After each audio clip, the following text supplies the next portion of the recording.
Clashes erupts at Al-Aqsa compound after settler tour.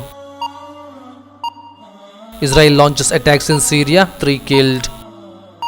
Turkey slams illegally Israeli settlement in East Jerusalem. OIC rejects any peace plan denying Palestinian rights.